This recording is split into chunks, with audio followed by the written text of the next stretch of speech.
Assalamualaikum warahmatullahi wabarakatuh. Bismillahirrahmanirrahim. Alhamdulillahirabbil alamin wassalatu wassalamu ala Rasulillah wa ala alihi wa sahbihi wa mawalah. Hadirin para pecinta ilmu di mana saja berada, semoga Allah Subhanahu wa taala memberikan keberkahannya kepada kita sehingga umur kita menjadi lebih barokah. Pada kesempatan ini kita lanjutkan kajian kita terhadap kitab Syama'il Rasulullah sallallahu alaihi wa alihi wa sahbihi wasallam, yang kita pada pagi hari ini telah sampai kepada fasal yang keempat, yakni faslun fi bayani akhlaqihi wa adabihi fi ta'ami. Faslun ini fasal fi bayanin, pada menyatakan atau menjelaskan akhlaqihi, perangai daripada baginda Nabi sallallahu alaihi wa alihi wa sahbihi wasallam, fit ta'ami, di dalam beliau makan. Bismillahirrahmanirrahim. Qala al-muallif rahimahullahu ta'ala, nafa'ana Allahu bihi wa bi'ulumihi fid darain amin. Wa kana Rasulullah sallallahu alaihi wasallam ya'kulu ma wajada wa kana ahabbu at-ta'ami ilaihi ma kana ala dhafafin wadhafafu ma kasurat alaihil aidi. Nah, di dalam bait yang pertama di dalam fasal ini dikatakan bahwasanya kana Rasulullah sallallahu alaihi wasallam adalah baginda Nabi sallallahu alaihi wa alihi wasallam ya'kulu ma wajada. Beliau Nabi sallallahu alaihi wa alihi wasallam akan memakan apa yang dihidangkan atau apa yang tersedia di rumahnya, itulah yang beliau makan, sehingga beliau tidak pernah meminta lebih daripada apa yang tersedia di hadapannya. Apa yang ada di hadapan Rasulullah sallallahu alaihi wa alihi wasallam, yakni makanan yang disediakan oleh keluarga beliau, apapun jenisnya, itulah yang beliau makan. Ketika ada di hadapannya kurma, maka beliau memakan kurma.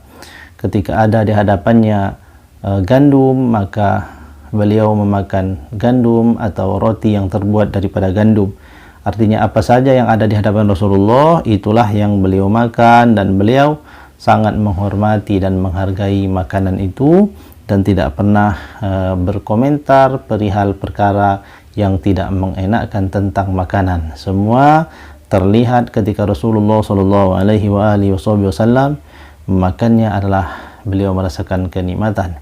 Ketika beliau suka dan sangat menyukai makanan, maka Nabi sallallahu alaihi wa alihi wasallam memakannya. Adapun ketika Nabi ini tidak suka, hanya mencicipinya sedikit saja, dan setelah itu Nabi tidak pernah berkomentar terhadap makanan.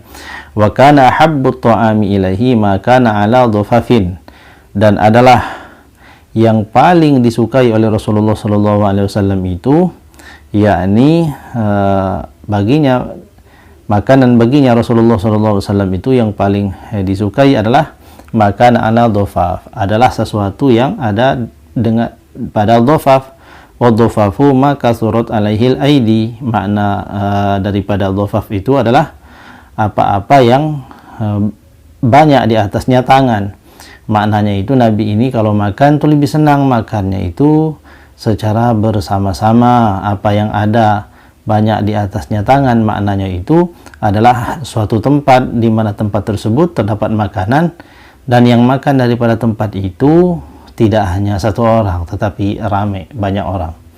Maka kita sering memperhatikan orang-orang yang suka berkumpul dan mengamalkan sunnah daripada baginda Nabi SAW dalam hal makan, maka atau di tempat-tempat belajar, di pondok-pondok pesantren, maka mereka akan makan sebagaimana Rasulullah ini makan. Diletakkan makanan itu pada wadah yang satu, jadi wadah yang besar, kemudian makan secara bersama-sama. Itulah yang paling disukai Rasulullah sallallahu alaihi wa alihi wasallam dalam hal makan. Nah, hikmah daripada cara makan seperti ini, yang pertama akan menjaga silaturahim, yang kedua mengikatkan hati atau ta'liful qulub, lebih menautkan hati sesama saudara agar memiliki perasaan persaudaraan yang lebih akrab lagi. Kemudian hal tersebut ada barokahnya, Karena pada tangan-tangan orang-orang soleh itu ada barokahnya, maka semakin banyak tangan yang ada pada suatu tempat makanan, maka seperti itu pula lah makanan itu akan semakin barokah. Tentu saja masing-masing orang yang makan pada tempat tersebut dengan memperhatikan kebersihannya, tentu saja adalah sesuatu yang penting untuk diperhatikan. Itu dalam hal makannya baginda Nabi sallallahu alaihi wasallam. Senang makannya atas dhofaf. Dhofaf itu tempat di mana di atasnya banyak tangan yang makan di tempat itu. Wa kana idza wudi'atil ma'idatu qala, dan adalah ia baginda Nabi sallallahu alaihi wasallam apabila dihidangkan makanan di hadapannya dan beliau akan makan, maka beliau ini berkata, yakni berdoa. Doa Nabi sallallahu alaihi wasallam salah satunya yang sudah kita hafal, Allahumma barik lana fima razaqtana wa qina azabannar. Itu doa yang masyhur dan dihafalkan oleh anak-anak kecil sekalipun. Akan tetapi di dalam kitab ini doa yang dibaca oleh baginda Nabi sallallahu alaihi wasallam yang dituliskan oleh Syekh Abdul Somad Al-Falimbani adalah Bismillahi Allahumma ij'alha ni'matan mashkuratan tasilu biha ni'matul jannah. Nah, inilah doa Nabi ketika dihidangkan, diletakkan di hadapannya makanan, maka Nabi akan berdoa sebelum makan, Bismillahi, dengan menyebut nama Allah subhanahu wa ta'ala.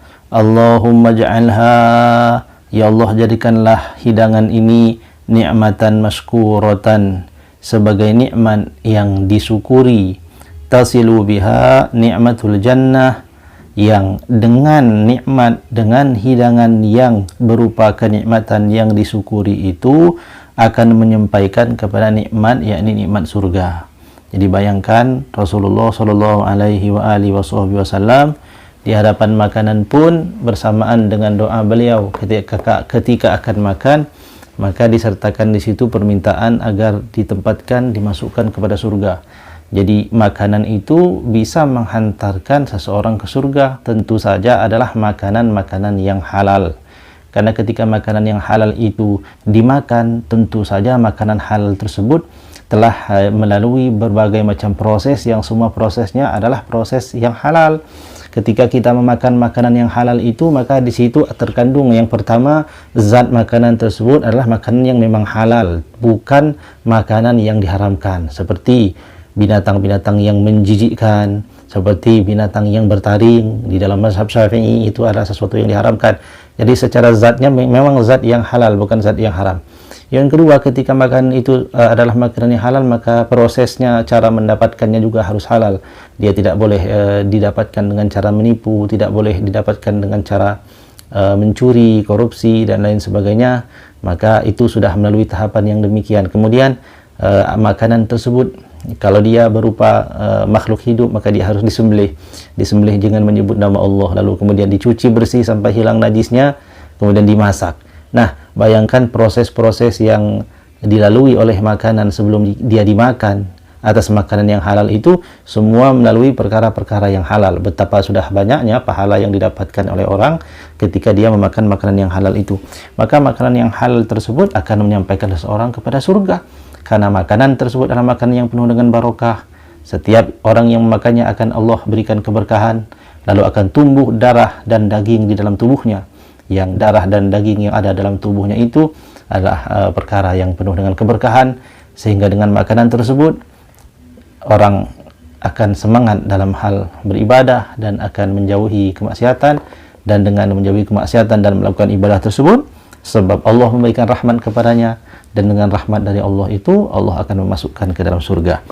Betapa Rasulullah sallallahu alaihi wasallam mengajarkan kita di dalam setiap perkara bahwa muara dari segala sesuatu itu adalah keselamatan di akhirat, yakni dimasukkan ke dalam surga ya Allah Subhanahu wa taala. Tergambar di dalam doanya, Bismillahi Allahumma ij'alha ni'matan mashkuratan tasilu biha ni'matul jannah. Ya Allah, jadikanlah makanan ini adalah makanan yang penuh sebagai nikmat. Jadikanlah makanan ini adalah makanan sebagai nikmat yang disyukuri, yang akan menyampaikan kepada surga. Nah, inilah hadirin yang dirahmati Allah Subhanahu wa taala.